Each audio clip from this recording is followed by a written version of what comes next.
Hello friends. Now in this session, we are going to discuss about the construction safety under the basics of industrial safety. And under this construction safety, the types of activities which are going to happen at the construction site that should be studied under this presentation, right? So this presentation contains the different types of activities which are going to happen on the daily basis at construction sites, and what are the hazards available at this construction site in this activity, what are the precautionary measures should be followed for avoiding the accident or to reduce or eliminate the type of hazards at that particular operation for this construction activity, right? So let us discuss one by one what exactly the activities are going to happen at the construction sites. So the first or one of the operation is excavation.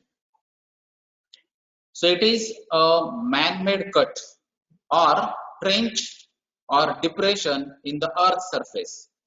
So we have to cut the particular part which is required for a particular piping purpose, or that may be for the some utility lines, that may be a particular task of a water line, that may be a sewer line or some other lines.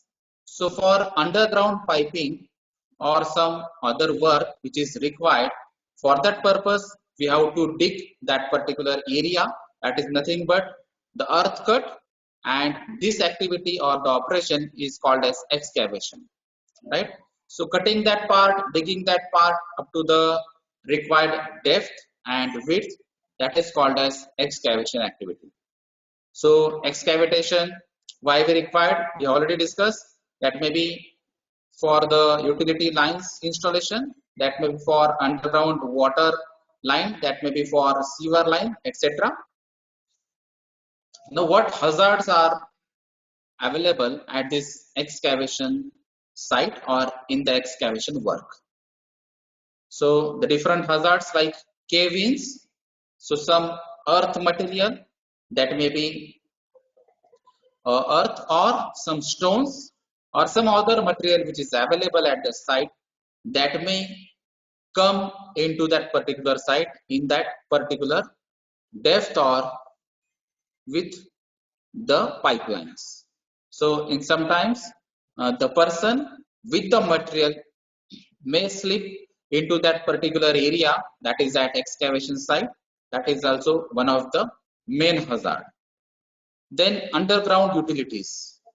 So sometimes the pipeline may break, may rupture, or may get corroded due to some of the environmental factors like humidity factors, that may be uh, rainy season, that may be some other factors which are environmental factors available at that site. So that may be one of the hazard at excavation site. Sometimes it happens that some materials or the equipment which is available at that excavation site, sometimes the material handling equipments or the trucks also fall into excavation site. So that is one of the hazards. So depending on the strength of that earth site, depending on the condition at excavation site, that is one of the hazard, that is falling of material, falling of equipment into the excavation site. Then struck by accidents. So truck to truck, face to face accident, or truck to person, or truck to some material. So whatever may be the type of accident, if it is happened due to strucking operation, then it is called a struck by accident, and it is one of the type of hazard which is available at excavation site. Then asphyxiation. So asphyxiation normally similar word which is used for suffocation. So when we normally require oxygen for the inhalation, if the oxygen is replaced by some other substances or gases, then oxygen deficient atmosphere is created, and then it is called as suffocation or asphyxiation, right? So in some of the site or at some of the excavation site, sometimes it happens that some gases are formed or gases are generated from the earth due to the digging operation, and these gases are replaced the oxygen which is available in the atmosphere. So if the oxygen is replaced by some other gases, then oxygen deficient atmosphere is created, and then suffocation may be the hazard or issue to the persons. Then explosions. In some of the cases, we required some explosive material for digging purpose, explosive material like gelatin, that may be a TNT, that may be some nitrogen derivatives for as a explosive material for digging purpose, for creating a larger excavation site, and that is one of the hazard where explosion can happen with reference to this explosive material. Then falls is one of the hazard at excavation site. So falling of material, falling of equipment, falling of truck, falling of a person, that is one of the hazard at excavation site. Then electrocutions. So sometimes we are using the electrical lines for some of the welding purpose, for gas cutters operations in some of the lines, for cutting the pipelines that may be of um, plastic, that may be of mild steel or some other equipments. So if some equipments or the operations are needed electrical supply or electrical energy, so there are chances of electrocutions, and that is one of the hazard.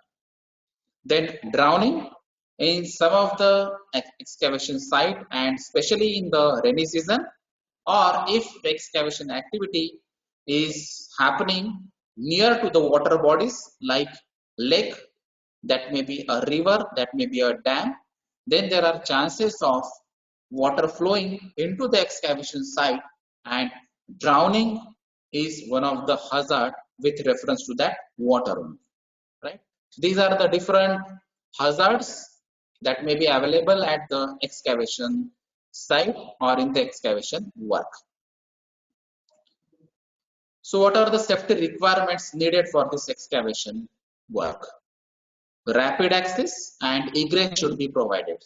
So for the entry and exit purpose, that road or the entry exit gates or the entry exit road should be unobstructed. There should be no materials or some tankers, that may be some trucks or other types of obstruction should be avoided at the entry and exit gate or in the entry and exit roads, so that we can easily or rapidly access that particular site, and in case of emergency, in case of accident, we can leave that site immediately, right? So that is nothing but the rapid access and egress. Then trenches, that is 120 centimeter or more in depth, ladder for every 30 meter along the trench should be available for tackling some situations or the accidents, because in some of the cases it happens that a person fall in that excavation site.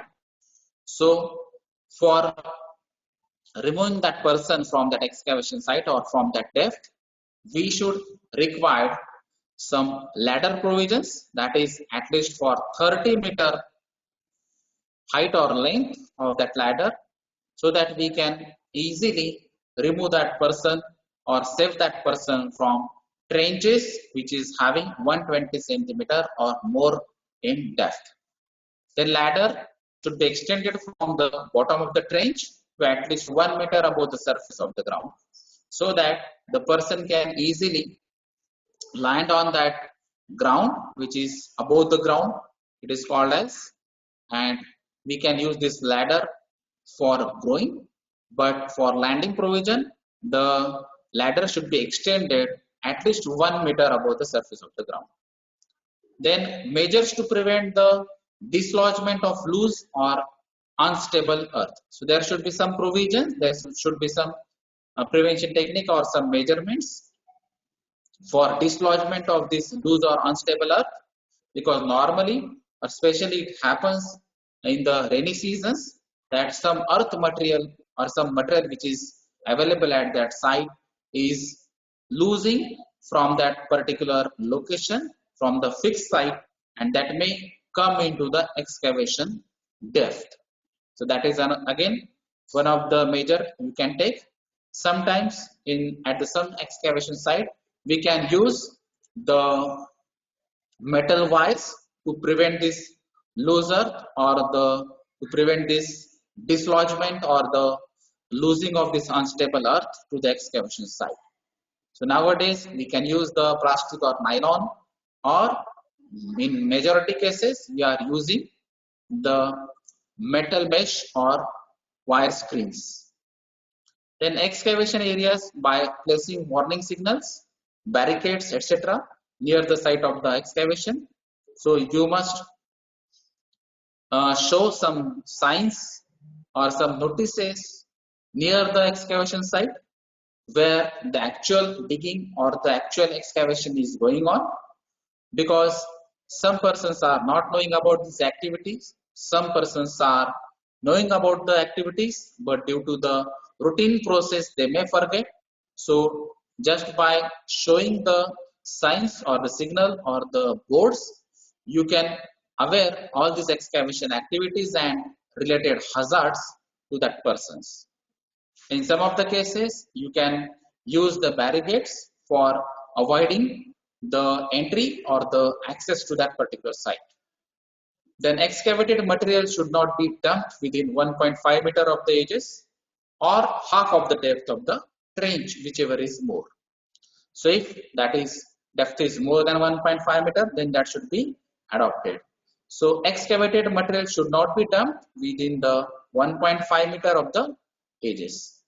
Then excavated area should have illumination level of at least 20 lux for night work. So if the excavation activity is going on after evening or in the evening or in the night itself, then at least 20 lux illumination is required for that excavation site. So necessary arrangement should be done to avoid any type of accidents. Then another operation rather than excavation is drilling and blasting, right? So you can use some of the measures for these operations, but before that you should understand what exactly the drilling and blasting operation is. So drilling and blasting is the controlled use of explosive and other methods such as gas pressure blasting, pyrotechnics to break rock of excavation. So in some of the cases, there is a need to break the rocks. So for breaking this rock, we can use the manual tools like hammers, but nowadays we are using the gas pressure blasting pyrotechnics techniques, or in some of the cases we are using explosives, right?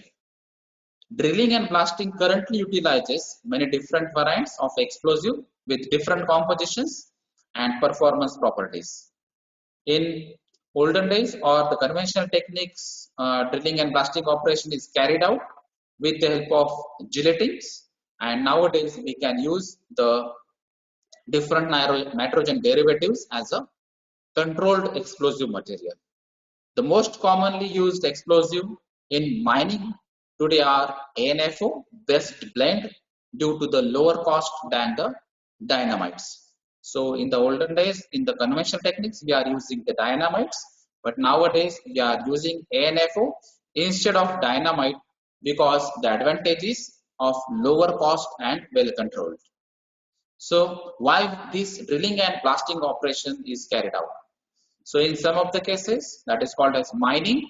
So for the mining purpose, for mining of the uh, precious materials like coal, in some of the cases, some metals. So for mining of these metals, some metallurgical materials, we should go for this drilling and blasting. in some quarrying casings or in civil engineering such as dam, tunnel or road construction, we require these drilling and blasting operations. So depending on the requirement, we have to go or we have to adopt these different drilling and blasting operation as well as the activities with specific chemicals which is required for the drilling and blasting. Then what are the hazards present in this operation, that is in the drilling and blasting? The projectiles, and mainly due to overcharging of the shot holes. So these projectiles means sharp edges, sharp stones or the rock parts, whatever it may be. So all these things are nothing but the as a hazards at the drilling and blasting operation. Noise, because these drilling and blasting operations normally involves some hammering techniques, some explosive techniques, some equipments are required, and all this drilling equipment, some tractors in some of the cases that is required, or some bulldozers or some other activities. For other activities, some equipments are required.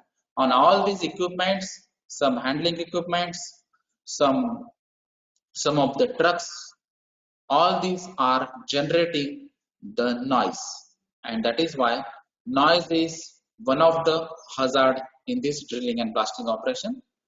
Then while drilling or blasting, there is a dust generation. So this dust is another hazard in this operation.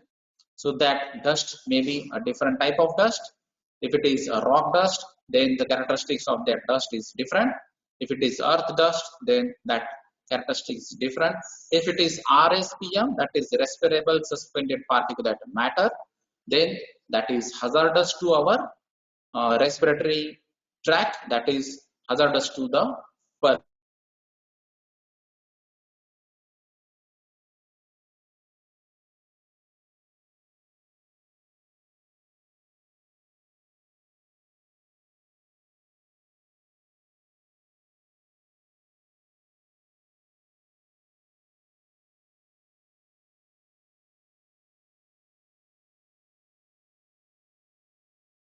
There may be a hazard to the blood circulation systems.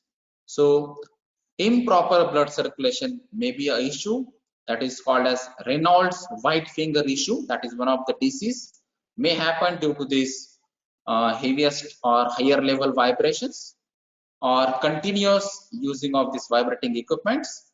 Then risk due to failure of pit slope. So there may be a failure of pit slope, so that earth material or the rocks or other materials may be slip to that particular site, and that is one of the risk or hazard in this drilling and blasting operation.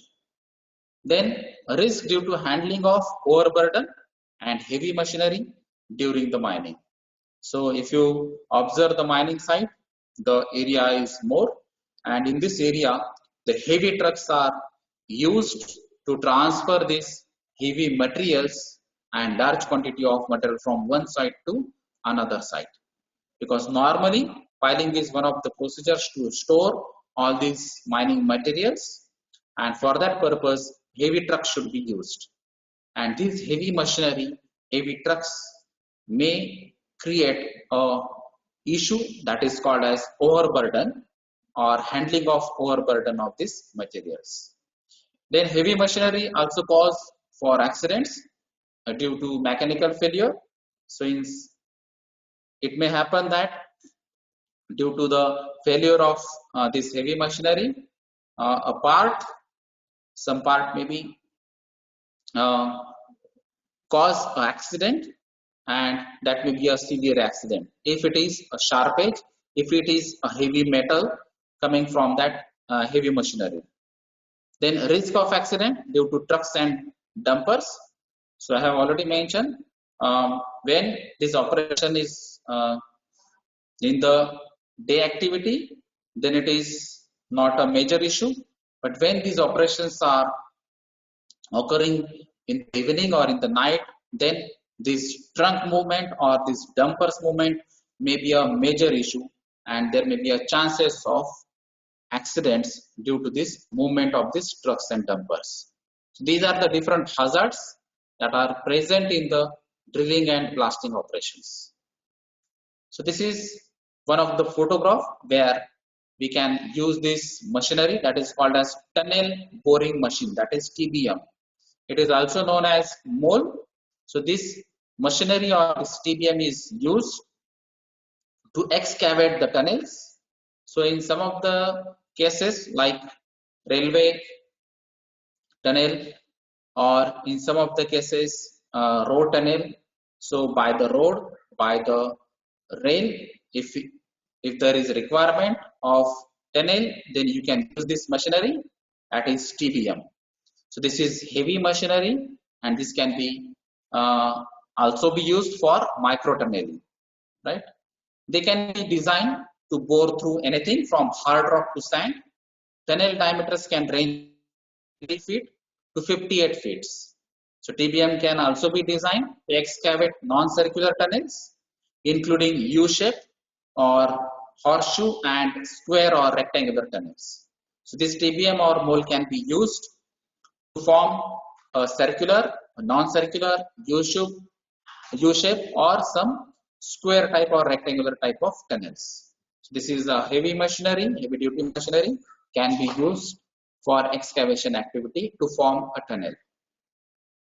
Then there is another operation at the construction site, that is trenching. So what exactly this trench is? A trench is a long narrow excavation which is deeper than it is wide. So you can observe from this picture that this picture clearly shows that the length is more, the depth is more, and width is less. So if there is a requirement of length and depth more as compared to width, then it is called as trenching. So it is one of the excavation activity, but when the depth and length is more as compared to width, then it is called as trenching operation, and it is open to the surface along its length. So why we need this trenching? So it is the place underground damaged structures. That is the one of the application that may be used for the utilities like gas lines, that may be a water line, that may be a telephone line, etc. So some lines should be underground, and that is why in some of the cases we need this trenching. So in specific cases, when we are talking about the central government and some confidential work, so some military operations also require this trenching operation, and in some of the cases like archaeology, this operation is also required. So there may be a requirement of utility lines, there may be a requirement of structures, there may be a requirement of military or archaeology purpose. We can go for the trenching operations. Now, what are the hazards present in this trenching operation?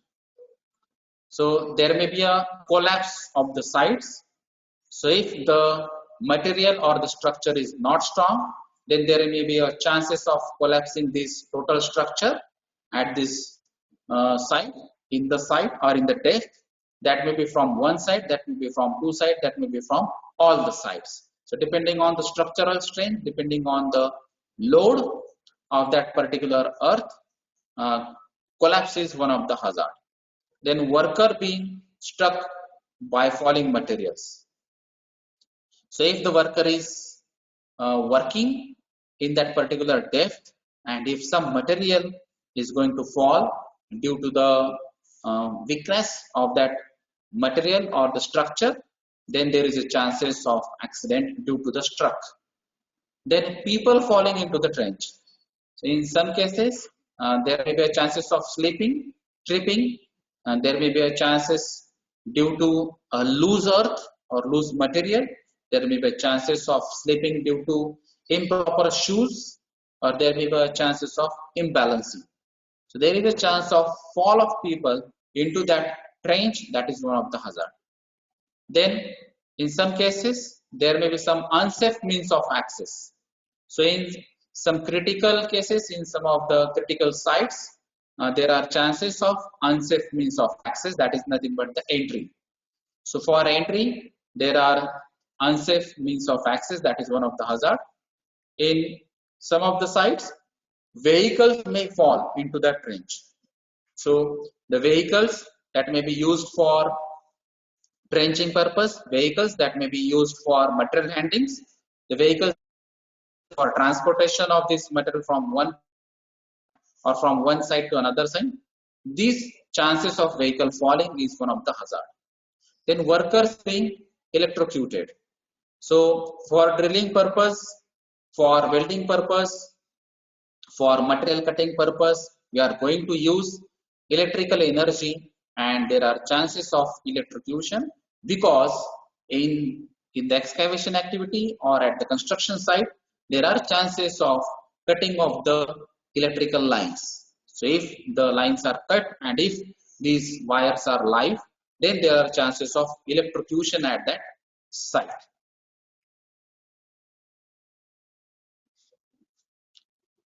Then what are the safety requirements on the basis of these hazards which are available in the trenching operations? So keep heavy equipment away from the trench edges. So to avoid the fall of equipment in that trench area, we have to keep this heavy equipment away from the trench edges. That is one of the safety measures. Then keep surcharge loads at least 2 feet from the trench edges. So whatever the loads, that is surcharge loads available at that particular trench site or in the trenching operation, that should be away from the 2 feet. Then known every underground utilities are located. So whatever the utilities, that may be a air line, that may be a electrical line, that may be some another line, whatever the utilities lines are available under this ground, in the underground, that should be known, that should be located, and that should be aware to all the employees which are available at that site. Test for low oxygen. So asphyxiation or suffocation is one of the main hazard, and that is why we must test this oxygen level. So normally we require 29% oxygen level at that site or in the normal condition, or it is called as comfortable level of oxygen. So for that purpose, we must test the oxygen level. We must test some hazardous fumes or gases or some toxic gases which may come from the earth. So in some of the cases, in the digging operation, in the blasting operation, in the drilling operation, it happens that some gases, some toxic gases are generated from that earth, and that may hazard to the people. And that is why simultaneously with oxygen, some gases should detect with the digital detector. So we can detect the H2S, we can detect the chlorine, we can detect some flammable gases or hydrocarbon gases in that at that particular site with the help of some sophisticated equipments or handy equipments. Then inspect trenches at the start of each shift. So before starting any shift, the operation may be in single shift, 2 shift or 3 shift. Before starting the each shift, you should inspect all the trenches, because it happens that after completing one of the shift, after resting or after a large break, there may be a chances of falling of earth, falling of material, falling of vehicle, falling of person, or falling of foreign particle or some animals in that trench area. And that is why you should inspect that trench area whether any unplanned activities happen in that particular area or not. Inspect trenches following a rainstorm. So we have already discussed about when the rainy season is there, when the particular excavation site is near the water body like dam, river, lake, etc., then you should inspect all these activities regularly, because water may reduce the strength of that earth, reduce the strength of that rock, and then there may be a chances of falling of material, loosening of that earth, and slipping, tripping accidents in that trench area. Do not work under raised loads. So if there is a raised load, then you should avoid the work under these raised loads. Then what are the equipments involved in the excavation activities? So normally each and every person is observing these things at the construction site or the excavation site. This is one of the equipment normally we are observing on the daily basis at the excavation sites or at the construction site. So this is called as generally excavators. So excavators are large construction equipment that can be driven by tracks or wheels, but tracks are more standards. A conventional excavator has a long bucket arm attached to the pivoting cap that can rotate a full 360 degree. So this arm you can observe in this picture. This is a bucket. So in this bucket you can grab this material from the excavation site and you can rotate this bucket with the help of this pivoted line in 360 degree, right? So the main use of these excavators are the material handling, the excavating trenches, holes and foundation purpose, then brush cutting with hydraulic attachments, then some demolition activities. If you required some demolition activities before starting the excavation, then there is a option that you can use this excavator for the demolition also, but depending on the strength of that material, you should go for appropriate selection of this excavator. Otherwise, you can opt for the other options. Then rough grading, then heavy lifting and pipe installations, then for the mining purpose and for river dredging. So these are the different applications or the uses with the help of this excavator equipments. So these are the other equipments you can understand. You can observe this picture, that is dump truck. This is the dump truck for handling, for transporting the materials from one point to another. Then this is skid steer loader. So for the minor work, you can use this skid steer loader. Then for the excavation activity, you can use this excavator for excavation as well as for handling this material or transferring this material from one point to another. Then we can use this fuel truck. Then if the excavation and simultaneously construction is there, then there is a chance of use of this concrete mixture at that site particular. If you want to transport or transfer the material which required this flatbed truck, then you can go for this flatbed truck utilizations. If you require this bulldozer, then depending on the activities, you can go for this bulldozer. If you are going to construct the road, that is for the road construction site, or if your construction site is bigger, then you have one of the activities road construction. Then for that road construction activity, you can opt for the road roller also. In some of the activities, you can need this front loader or crane also. So for lifting the heavy material, lifting the heavy equipments, lifting or constructing the bridges, etc., you can use this crane. So these are the different excavation equipment generally used at the excavation site, and these are the safety measures for handling this type of excavation equipment. So training is one of the main or essential need, that is nothing but the safety measure for handling this equipment or trucks, right? So train and train some more. So you need the training for operating the bulldozer, you need different training for operating this excavator, you need the different training for operating the cranes. So all these equipments are having different mechanism operation, different principle, and that is why training is essential before starting the actual operation. Then inspect all of your machines regularly before operation. So before starting these operations, because these operations are generally carried out at least for 4 hours, sometimes for 8 hours, and sometimes for continuous for 2 shifts or 3 shifts. So before starting this operation, you must inspect all the machinery parts, all the electronic part, or the uh, signing or beeping sounds, LED displays, indicators, etc. Then don't rush, keep things slow and steady. That is one of the patience or the skill which should be there at the construction or excavation site. Then communicate effectively on your job site, because normally uh, a part other than the operator, that is called as a.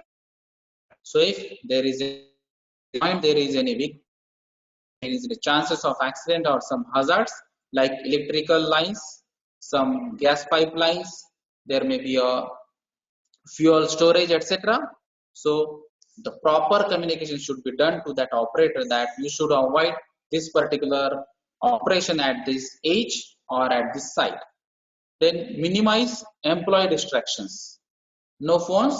So generally nowadays we are using these mobiles or phones, and that is why this may distract your focus from that particular operation or operating this particular equipment, because these are the heavy machineries, and generally nowadays these are operating on the joystick operations. So if your lighter movement can change a complete activity in the 360-degree also, right?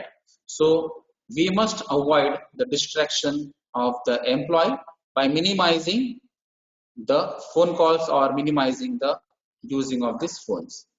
Be vigilant about the potential worksite hazards and take the actions. Be aware of potential threats such as power lines near a crane or front-end loaders. So you should identify the different potential threats before starting the operation. You should aware these potential threats. You should also aware the other employees which are available at that site to avoid the accidents. Then scaffolding, which could be damaged by heavy machinery. So you should know about this scaffolding, the types of scaffolding and the uses of this scaffolding. So avoid this damage to the this scaffolding, because the scaffolding is nothing but the metallic or bamboo structure where you can climb on the scaffolding and do your work. If any part or any small part is damaged due to this heavy machinery, then the total strength of that particular scaffolding is going to change, and then there are chances of accident. Then ditches or large drop-offs where an operator could accidentally drive a piece of equipment. Use proper signages, that is the main best practice, because these signages can easily aware that person what exactly happening at the site only, whether this is the excavation activity, whether we are using the heavy machineries like bulldozer, that may be excavator, that may be a heavy truck, that may be a road roller, or that may be other machineries. So due to heavy noise, due to heavy vibrations, you may not hear the exact sound. That may not be a proper communication way, and that is why the proper signages is the best practice at that excavation sites. So these are the different safety measures you can opt for these different operations and for different equipments before handling. Then shoring is one of the operation in the excavation activity. So what exactly this shoring is? In multi-story work, the shoring which supports freshly placed concrete is necessarily supported by lower floors, which may not yet have attained their full strength and which may not have been designed to carry loads as great as those imposed during constructions. So if you are going to construct a multi-story work, multi-story building, or the multi-story building for the industry, whatever it may be, for that purpose, you have to pour the fresh concrete into that particular site, and that is why we need shoring operation. So construction loads may exceed design loads by an appreciable amount. There are several types of adjustable individual shores.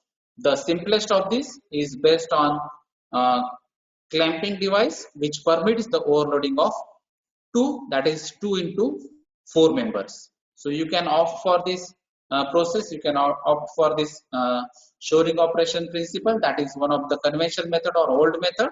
So 2 by 4 members can be operated this particular site with the help of this conventional techniques. So you can observe this with the help of this photo or this diagram, where you can understand what exactly or where the cleat is, where the needle is, where the wedge is, straining steel and horizontal cadre or strut or plates are there. So here we can use the metallic structures for strengthening these shoring operations, and we can use the simplest but conventional and proven procedures for these shoring operations. Now shoring system supports the sites of the excavation with timber, aluminium, then hydraulic, pneumatic and mechanical systems. So these systems are made up of cross braces, wells and uprights. Selection and design involves using tabulated data, securely connect members of support systems, safely install support systems, and never overload members of support systems.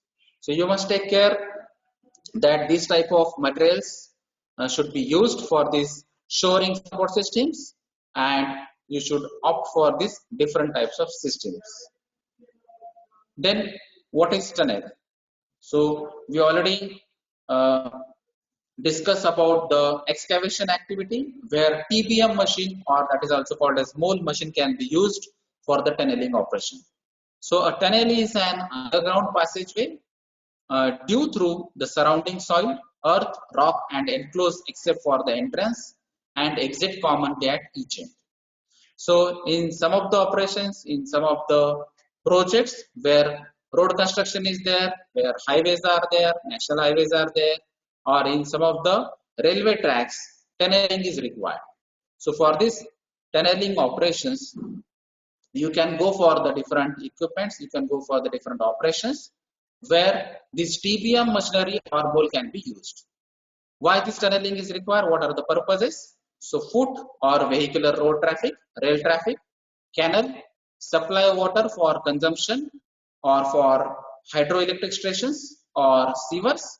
Then some utility tunnels are used for routing steam, chilled water, electric power or telecommunication cables. So these are the different requirement where you have to attach the two MIDCs, that may be two industries, that may be two villages or two cities. So these are the different requirement where tunnel is required and the tunneling operation is required. Then connecting buildings for convenient passage of people and equipment.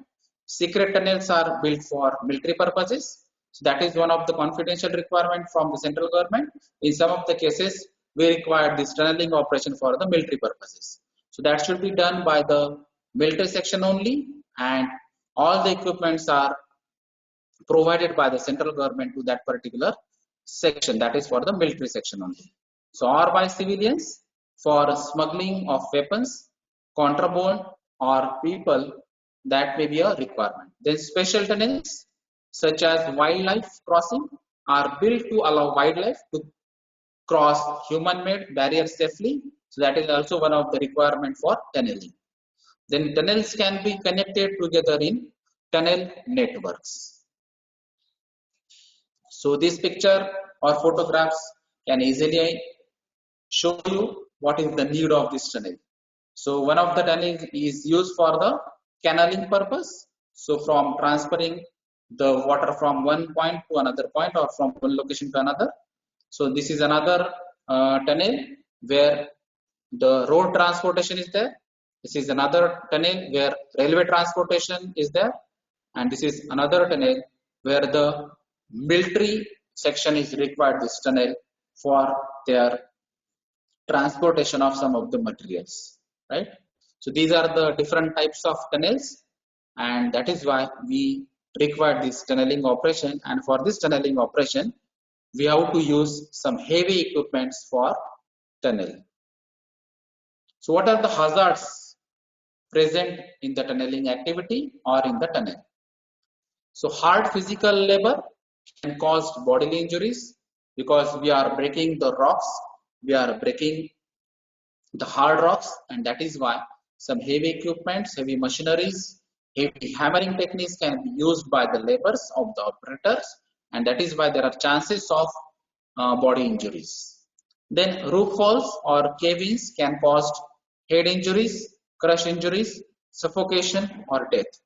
In some of the cases, some of the rocks or some earth material may lose due to the rain, due to the water particle, or due to the high humidity, and sometimes suffocation may be an issue.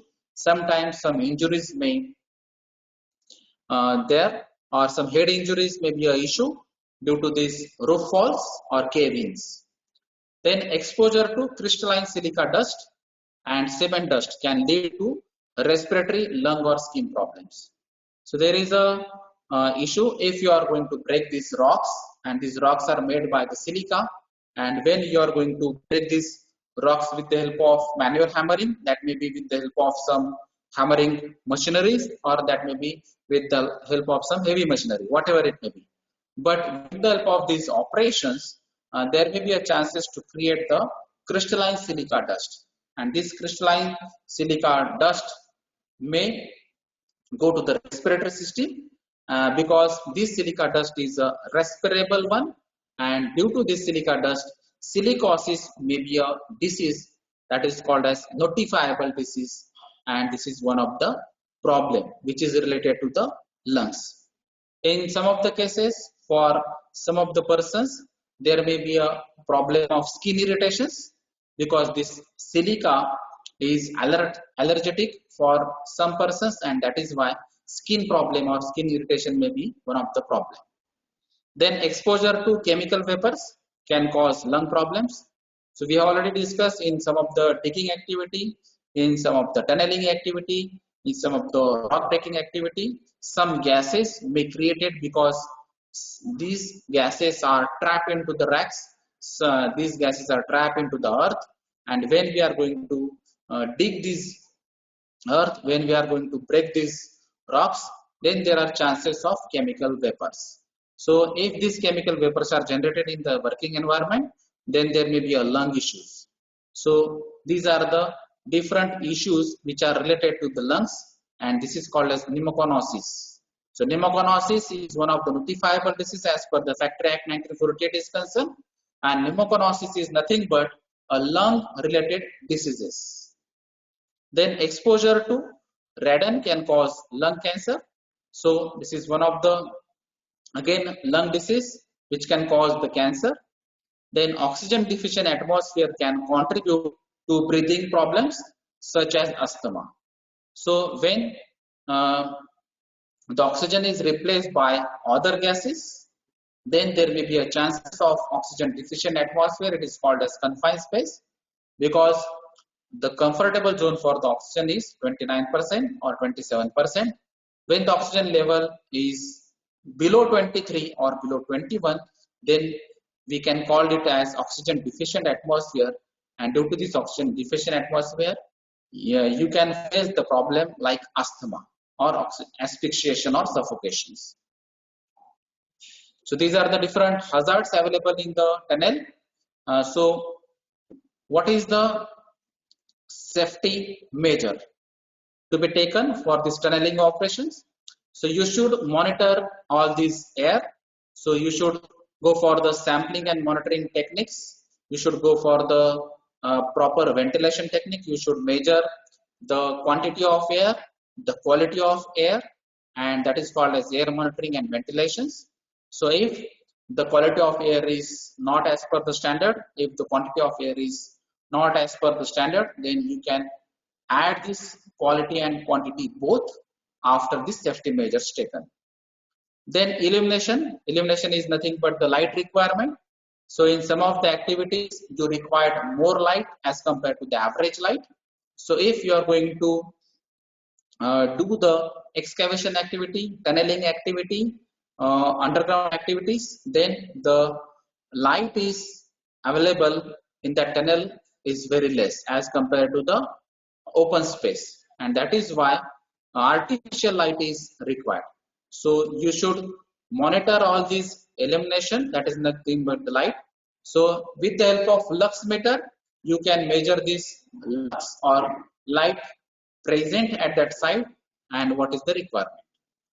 Then communications. So for the proper communication, you can opt for the mobile phones, you can opt for the wireless communication, you can opt for the local communication systems or some signages or some gestures and postures. So for proper communication, you can opt different or variety of communication techniques or the devices depending on the conditions. Then flood control, especially when we are talking about the rainy season, when we are talking about the tunneling, where there are chances of uh, water come into that particular site, then you should plan the activity for flood controlling techniques. Then personal protective equipment, that is PPE.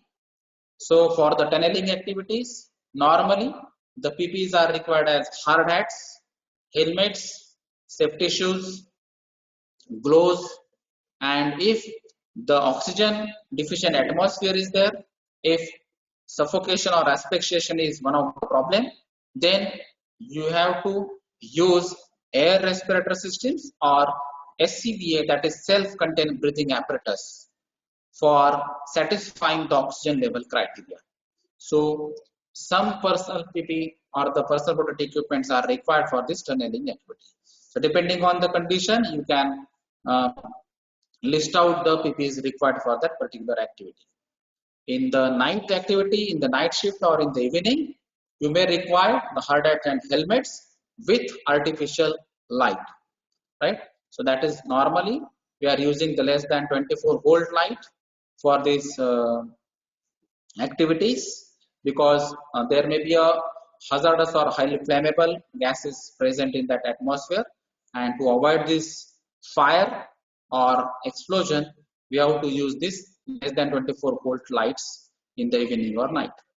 Then emergency procedures including evacuation plans should be already planned and can be executed at the emergency site. So if in case of any emergencies happen, then you should know what exactly the emergency procedures, what are the sequence of this emergency procedure, how to execute these emergency plans, and that is why these on-site emergency plans and off-site emergency plans are the essential requirement as per the Maharashtra Factory Rule 1963 and as well as MSIC Rule 1989. Check-in and check-out procedures. So before in and before out, you should check all the trucks, you should check all the persons, you should check all the machineries, because before starting the actual operation again, you have to uh, take less time for checking. Then explosives. So in some of the tunnels, you have to use the explosives, especially when we are talking about the explosive, nitrogen derivatives are there. So controlled explosive can be utilized for the explosion purpose, for the tunneling purpose. Then fire prevention and protection, firefighting equipments, some prevention techniques can be adopted at that site to prevent the fire, and in case of fire catches, then how to protect that fire. So you can use the portable fire extinguisher systems for extinguish that fire. Some mechanical equipment provisions should be adopted for the as a safety measures in the tunnel. Then there is another operation that is called as piling. What exactly the pile is? A pile is a basically long cylinder of a strong material such as concrete that is pushed into the ground to act as a steady support for structures built on top of it, right? So It is a long cylinder. Normally, when you are talking about the piling, so pile is operation. If you are talking about the mining operation, if you are talking about the coal industry, if you are talking about the metallurgical industries, then that pile is a general procedure or the storing material process. But now when we are talking about the excavation activities and construction site activities, then this pile is nothing but a long cylinder of a strong material, because strength should be maintained, and concrete can be used. In some of the cases, heavy metals can be used for as a strong material, and that should be nothing but the long cylinder into that ground to act the steady support. So for supporting all these activities, supporting all these structures, you have to use the long cylindrical material, and that is called as pile. So pile foundations are used in the following situations: when there is a layer of weak soil at the surface, so there are chances of slipping or loosening of this earth. There are chances of falling of earth material. There are chances of falling of vehicle. There are chances of falling of a person, and that is why, to avoid all these things or activities, to avoid this accident, we have to strengthen that soil, that is weak soil. So for that purpose, we have to use this pile foundation. So this layer can't support the weight of the building. So the loads of the buildings have to bypass this layer and transfer to the layer of stronger soil or rock that is below the weak layer. When a building has very heavy concreted loads, such as in high-rise structure or high-rise buildings, that is called as HRP, and some bridges are there or some water tanks are there, because the density of water is more, then the density and uh, the weight of the concrete is also more, then this tank becomes heavy. And for these types of tanks, which is included the water as well as the concrete, that should be supported by this pile foundations, right? So when the fixed soil is present at that particular site, the pile foundation is required, and this operation is called as piling. So from this image, you can understand what exactly the piling is. So in this picture, you can understand this end bearing pile. So up to the strong soil or rock, you can use this cylindrical pipe, because this yellow part shows the weak soil, right? And this is the friction pipe. So these are the different types of piles, and these piles is normally made of wooden pile, concrete hexagonal pipe or cylindrical pipes, or steel edge pipe. So edge type structure is generally used for the heavy construction, where the heavy load may be a case and weak soil is present. So for these cases, you can use the different types of these piles and this type of material. So cast in place piles are made in the following steps.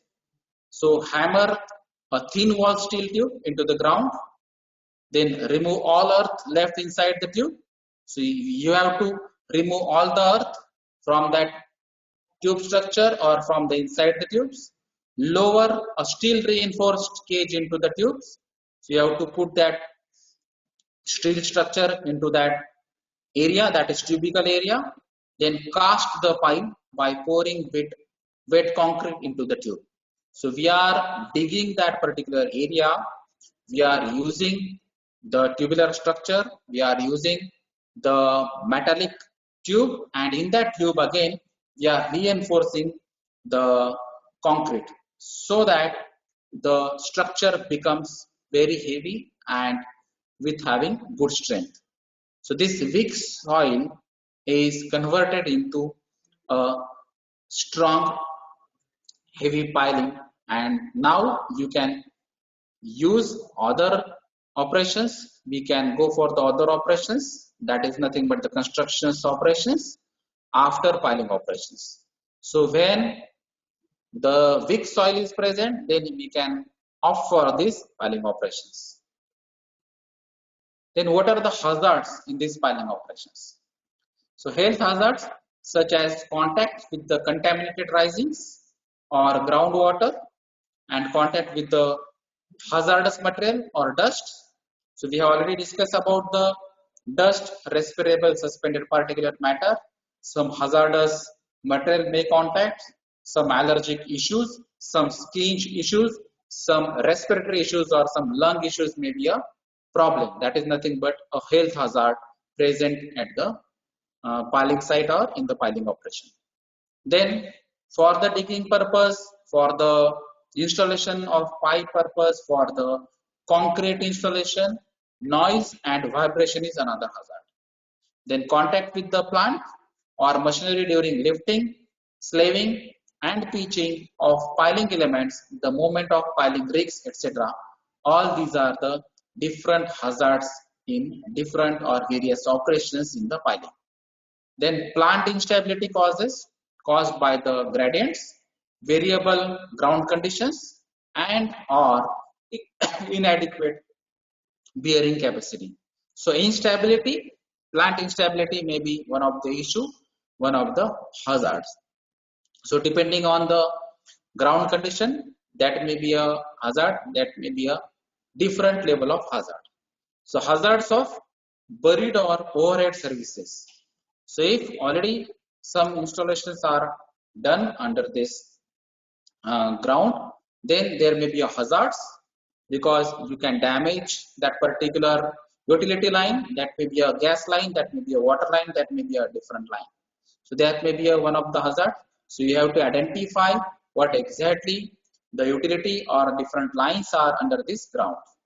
Then collapse of excavation, nearby structures. So whatever the structures, whatever the heavy equipment, whatever the excavators or the excavation equipments you are using, there are chances of collapse or due to the imbalancing or overloading conditions, due to the sleeping operations, due to the rainy season or different working environment conditions, collapse is one of the hazard. So that may be a chances of accidents.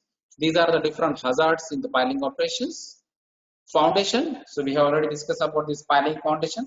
It is nothing but a structure under this ground where you can transfer the loads from the structure to the ground. That is nothing but the foundation. We normally know about the foundations of the buildings, foundation of the row houses, foundation of the apartment, etc. So that is the similar concept for the heavy building structures. That is nothing but the foundation. What is the purpose of this foundation? Obviously, to support the heavy structure, to strengthening that particular soil, to strengthening or supporting that structure for different operations which are involved under these construction activities, to avoid the accidents or collapse of the structure due to the earthquakes, floods, frost heaves or tornadoes and wind, etc. So to face the problems like this wind velocity, that may be a tornado, that may be a earthquake issue, that may be a flood issue, etc. So for all these activities, for facing all these issues, to support all these structures, we have to go for the foundation. To provide a level surface for the construction, to anchor the structure deeply into the ground, increasing its stability, and to prevent the overloading. That is another objective of this foundation, to prevent lateral movements of the supported structure. In some of the cases, that is the basic requirement. So this is the foundation or the purpose of this foundation activity. These are the different types of foundation you can observe into this picture or images. That is shallow foundation and deep foundation. So under this shallow foundation, that may be a isolated footings, that may be a combined footings, that may be a strap footing, that may be a grillage footing, that may be a mat or raft footing. So these are the different footings involved under this shallow foundations. And in the deep foundations, that may be a piles, that may be a coffer dams, that may be a caissons. So these are the different parameters involved under this deep foundations. And these are the different footings, that is which is listed here, can be observed in this picture. for the understanding what exactly this footing is. So this is the slope column footing. This is the simple wall footing, and depending on the requirement, depending on the application, you can understand what exactly the change in the design is, right? Then this is the simple column footing, this is the step wall footing, and this is the step column footing. So depending upon the requirement, depending on the structure requirement, depending on the load of that particular structure, we have to adopt these type of footings under the shallow foundation, right? Then you must know about the scaffold at the construction site, because normally we are knowing about the ladders. We know ladders, we are using the ladders in the daily life also, but generally we are not using the scaffold, because scaffold used for a particular operation, especially for the working at height. That may be a electrical line maintenance work, that may be a fragile roof work, that may be some other activities which is working at height activities, right? So the most common way of providing a platform to work at height is scaffold. So potential hazard associated with these scaffolding works are fall of person, fall of materials, and scaffold collapse. So these are the different hazards which are present in the scaffolding operations. So there may be a chances of fall of persons from the scaffolding, and that may be a chances of material falling, and that may be a chance of collapse in the scaffold if the work is heavy, if the height is more as per the standards. That may result in the collapse, that may be result in the fatalities or casualties. Then the important measures to be taken, or the safety measures to be taken for handling this scaffold structure. So to prevent this hazard, we must go for the guardrails should be fitted to the working platform and should be secured to the prevent their outward movement. So this guardrail protect us to fall of a person from this scaffolding, fall of a material from the scaffolding, right? The platform should be strong enough to bear and loads of workmen and materials. So if 2 person or 4 persons are working on that platform, so the strength of that particular platform should be designed as per that requirement only. If you are going to use some of the materials, some heavy materials plus workmen, then you should design that platform according to that requirement. The round should be checked for firmness, and if necessary, base plate should be used for the supports. So we have to use this base plate, and round should be checked. The toe board should be fitted on the working platform to arrest fall of materials or tools. So to avoid this hazard, to avoid this falling of materials and tools, we can use this toe board. Then frequently used tools should be tied to the workers, else kept inside a covered and secure toolbox on the platform.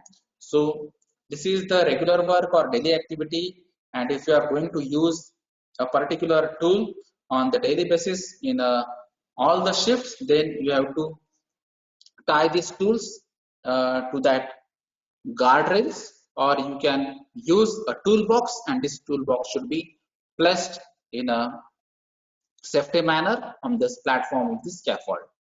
Person should not be allowed to work under this scaffold, and if it at all it is necessary to carry out work, then safety net should be provided to arrange the fall of these materials and tools. So persons are not allowed to work under this scaffold. That is the necessary condition. But if it is a condition where you have to work under the scaffold, then you should use the safety net. Nowadays we are using this metallic or nylon or plastic nets, which are flexible but tough and strengthened, and that is why they can absorb the falling load of these tools or the person or the structure, and that is why that should not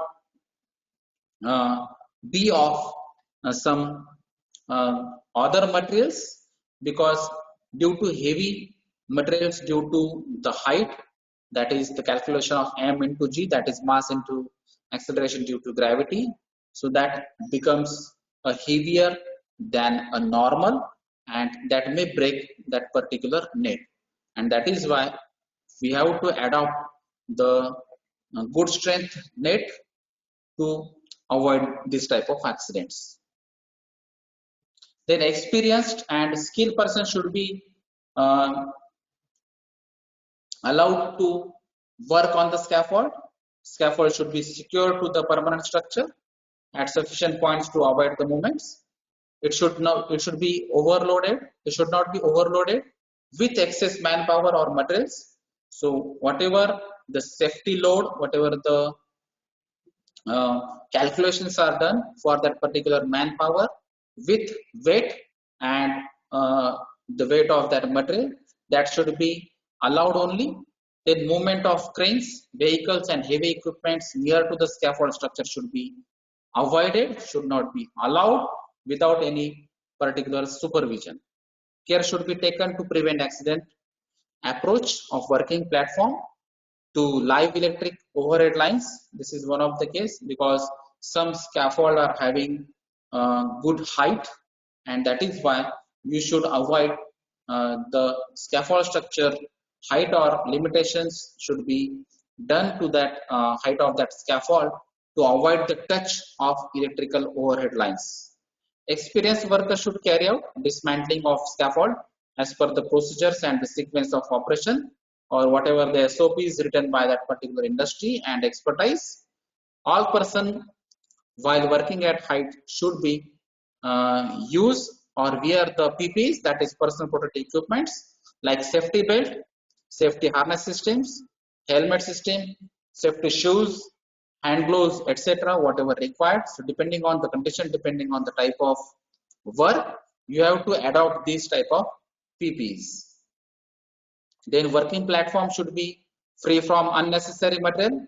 If whatever the material you required, whatever the tools you required, that material and that tool only should be adopted while working on the scaffold.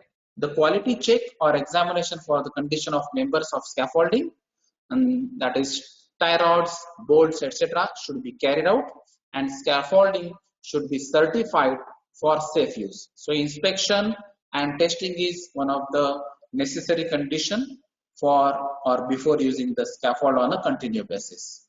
The width of the platform should be about 1 meter, enough, that is enough to accommodate the personnel and material required for the specific job.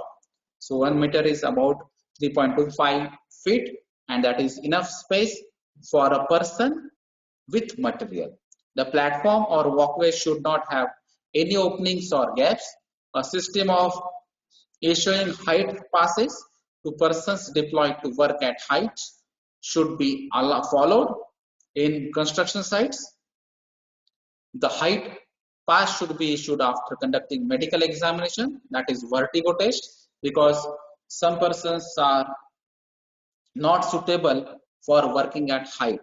So that is called as vertigo, and that is some persons are falling or feeling some uncomfortable things due to this working at height procedures, that is called as vertigo. That is why vertigo test is essential before starting the work on the scaffold or at the working at height. So that is one of the medical examination which is essential as per as the MFR 1963, and it is essential for the scaffold operations. Only medically fit person should be allowed to work at height. So this picture clearly shows you what exactly the scaffold is, how the structure is, and which PPEs, that is personal protective equipment, should be used and how it is used. So these two persons are working on this scaffold structure. This is complicated scaffold structures. They are working at height and they are using this safety harness, hard hats, complete PP with two safety belts, and these belts are attached to the scaffold or strong structures. These scaffolds are also having these wheels for the movement with locking arrangements, and sufficient platform size is also there. Now the another work is there at excavation site or in the construction site is called as edge form work, right? That is also called as shuttering or form work. So what is edge form work? It is a mold used to shape the concrete and support the concrete until it attains a sufficient strength, right? When we are using a concrete in that building or in that structure, so for pouring this concrete, so for drying that process, before actual gaining the sufficient strength by that concrete, we have to form some structure, and this form is called as edge form work. So before gaining the sufficient strength by the concrete, we have to use this edge form work. It is an engineered system used for concreting works. The hazard associated with these systems are falling of members, fall of persons from the platform, etc. The hazards are mainly associated during this shuttering and de-shuttering operations. Accidents leading to the death are mainly caused due to improper uses, lack of quality assurance, use of non-standard components. So whatever the structure material, the material of construction we are using for this edge form work, so for the arrangement of this edge form work, that is for uh, association or de-association, or it is called as shuttering and de-shuttering operation. For that purpose, we have to use a strengthened material or strong materials for this purpose. So you can observe a typical edge form work in this picture so that you can understand what are the hazards involved, what exactly the operation is, and what are the chances of accidents. Now the measures to be taken to avoid these accidents. So if the fall of person, fall of material, then the breakage of the structures are the different chances in the shuttering or form work. Then what is the safety measures? So strength and stability should be assessed before taking up any modification work. So we have to test the strength of that material, stability of that form or the material. That is one of the safety measure. Then shuttering, de-shuttering procedure should be clearly laid out. Check it should be used to comply with the procedures. So all the procedures should be well designed. All the procedures should be followed by the available persons for the shuttering and de-shuttering activities. Quality assurance programs for non-standard components should be in place. If you are not using the standard components, if you are using the non-standard components, if the components are not as per the IS standards or the ISI standards or whatever the required standards, then we should go for the quality assurance programs. Then mock-up exercise should be carried out before actually installing at work spot. So just like mock drill in the fire drill or in the evacuation drill, we require some mock drills. In the same way, for this shuttering or form work, we required mock-up exercise before doing the actual or installing the form work. Persons using this edge form work should be fully aware of safety provisions. The shuttering and de-shuttering work should be carried out under the strict supervisions. So supervisor is a person who should know all these standard procedures, standard components, shuttering, de-shuttering procedures, and the sequence of all these types of procedures. So under these guidelines, under the supervision only, these all activities should be done. Proper lifting machinery should be used under the, again, supervision of supervisor. Complete assembly of the edge form should be done on ground, where after it should be lifted as a single unit by crane and fixed firmly at the concreting locations. The reverse of this procedure is to be followed before or for de-shuttering also. Now, after discussion about the scaffold, there is another equipment that is called as ladder. So at the construction site, at the engineering site, In all the types of industries, we are using the ladders. But we are talking about the construction activities now, and that is why we will discuss about the ladders which are used for the construction site, right? So the access to different elevations, that is different heights, scaffold platform is provided by the ladders, and also the same is used as a working platform for the some kind of work. So some activities, some kind of work can be done with the help of a ladder, but that should be supported by the scaffold structure, because some of the ladder may slip, some of the ladder may not have the locking arrangement, some of the ladders are not having the sufficient strength, some ladders are not sufficient for a particular height, and that is why we should use this ladder with the help of scaffold structure again, right? So there are some hazard associated with these ladders, that is slip of ladder. So there are chances of slipping of these ladders, that is one of the reason. But nowadays these ladders are also having uh, locking arrangement, so to avoid the slips. Then fall of persons, if the gaps, if the material of this ladder is not good, then there are chances of the fall of persons. So if the balancing of a person is not clear, then there is chances of fall of person. Then ladder collapse, if the ladder is not as per the standard, then there are chances of collapse. That is one of the hazard. And electrocutions. So in some of the metallic ladder, there are chances of electrical line touch or electrical leakage line touch, and then there are chances of electrocutions. So these are the different hazard associated with these ladders. So the safety measures to be taken to prevent this type of hazards are: every ladder should be of good construction, sound material, and of adequate strength for the purpose of which it is used.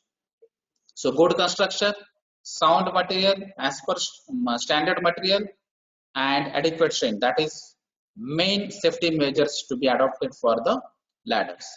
The ladder should stand evenly on its stiles on a firm and level surface.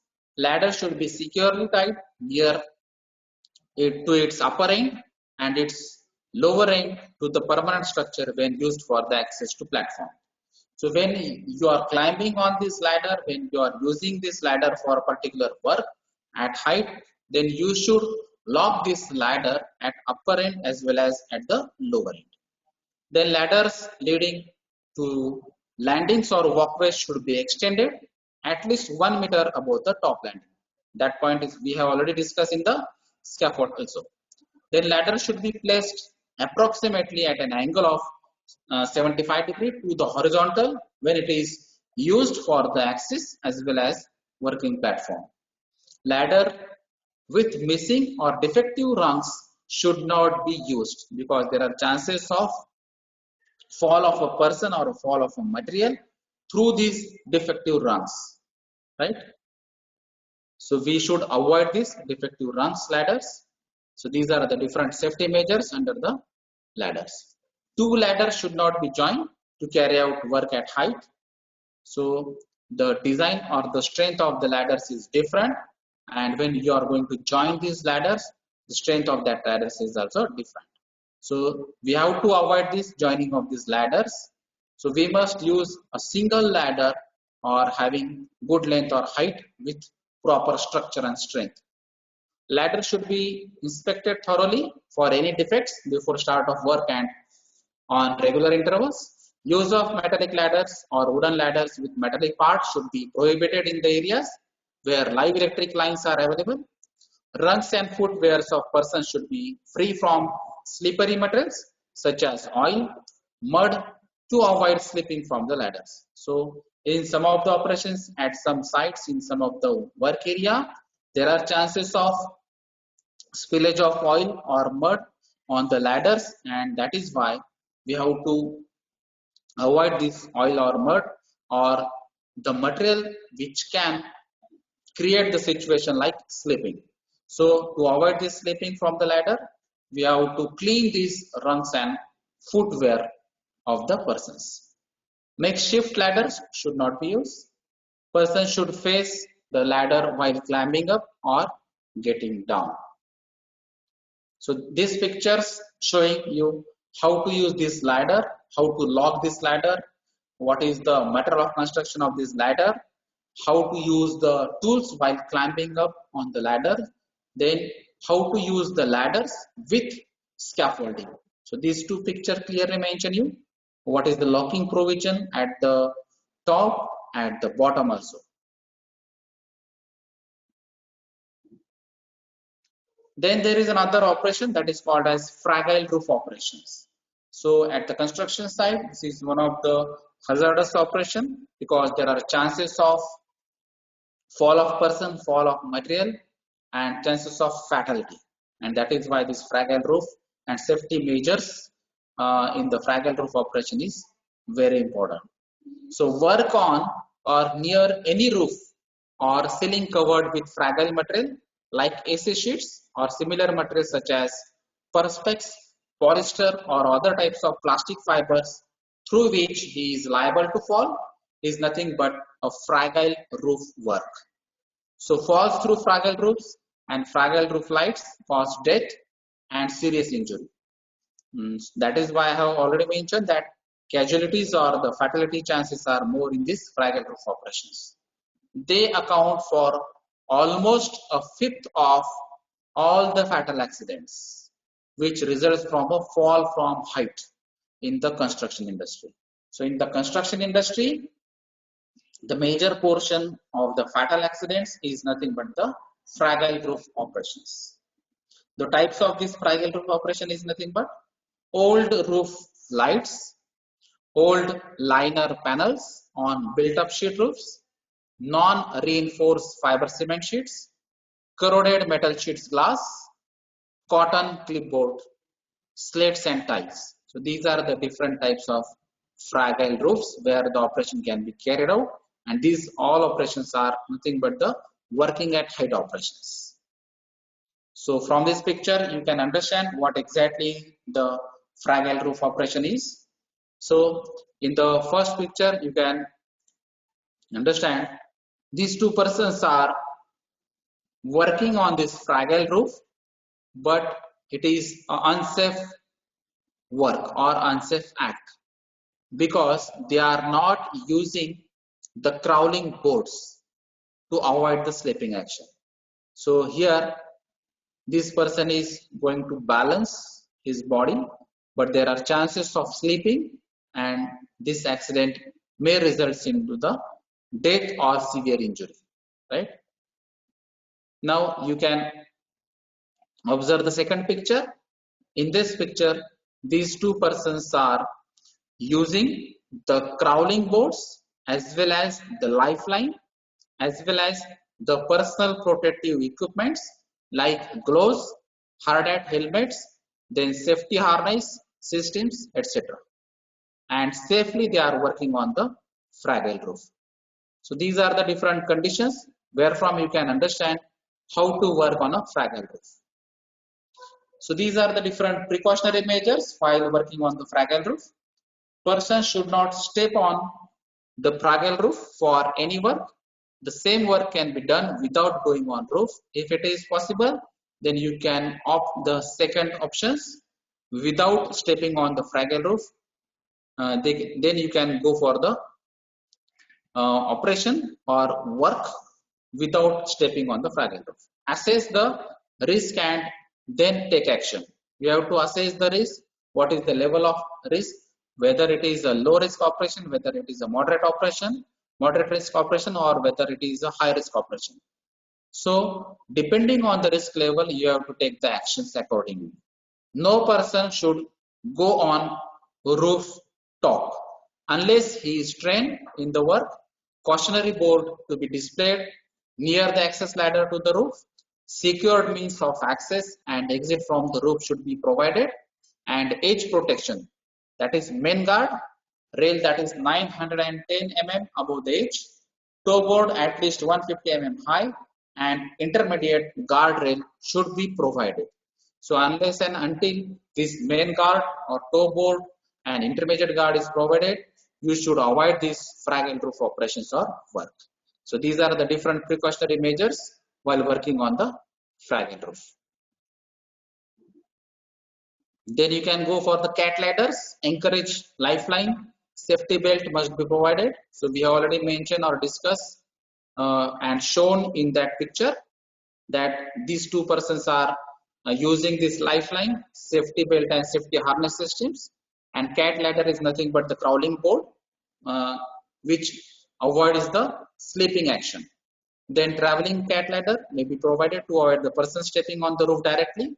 Entry to fragile roofs area shall be only with work permit systems. So we have to adopt these work permit systems, locking the entry to the roof access ladders, provisions of lifeline and anchorage point for the purpose of using with safety belts shall be made.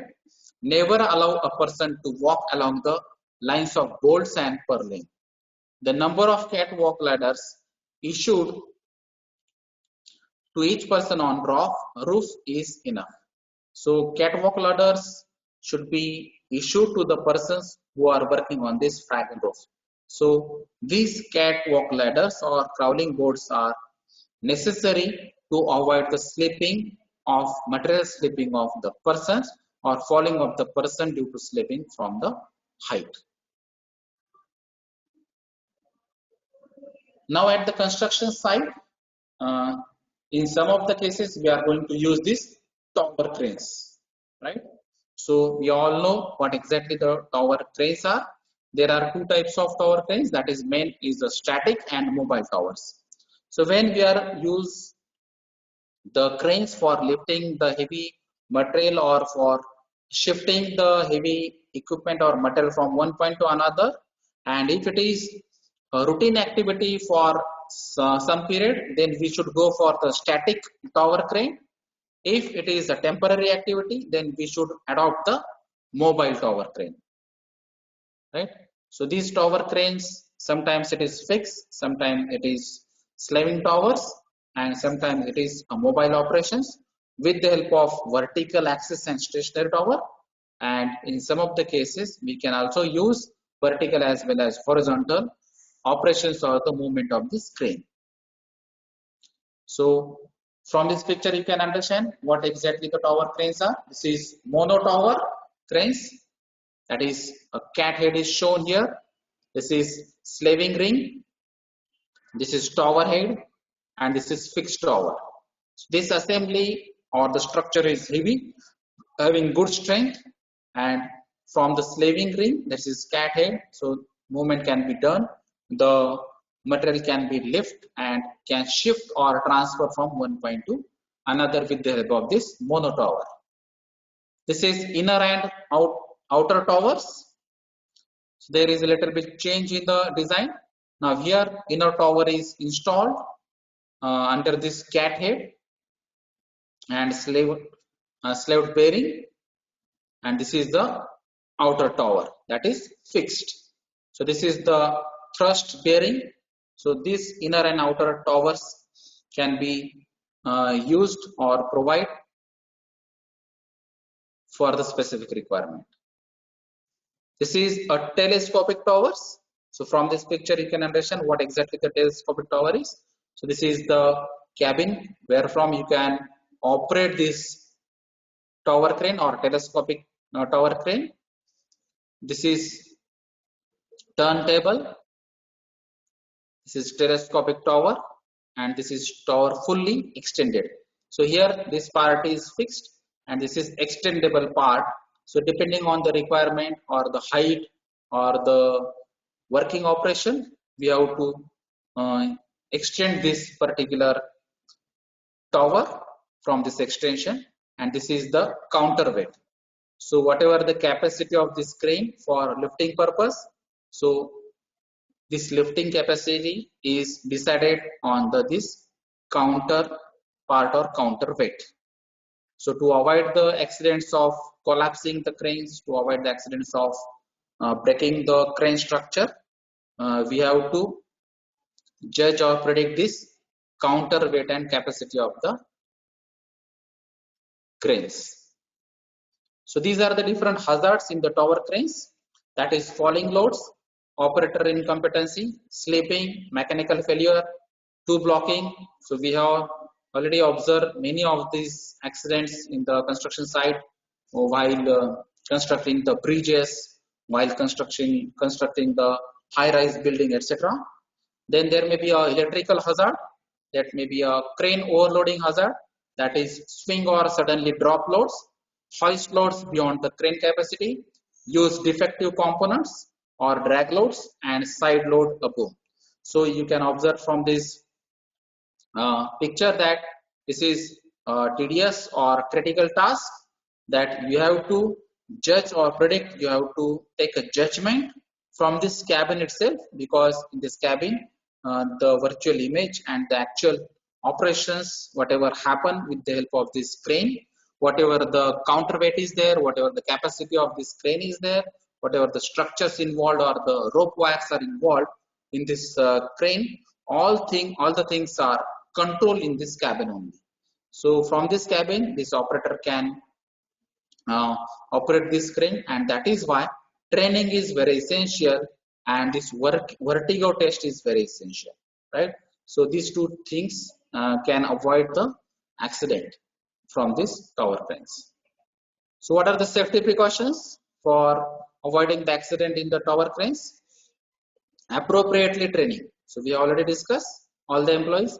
Ensure the employees know they must not stand under the loads. Ensure operators never lift load over an employee. So avoid the work under this crane. Know, understand and comply with the lifting operations and lifting equipment regulations, that is LOLER 1998. Carry out routine maintenance and repairs of all on-site equipment. Ensure a supervisor present on-site at all times when cranes are in operations. Awareness and strictly enforce of employees your load and lifting limits. Ensure clear warning signals are displayed on-site. When needed, select appropriate PPE for all employees. Properly, safely plan all jobs before starting the work. So job safety analysis and the sequence of procedures, the standard procedures, the safety loads, the bearing load, the capacities of these cranes, the training of all the peoples, and that particular site work should be avoided. All these things are nothing but the safety precautions or the measures to taken in the while operating these tower cranes. Thank you.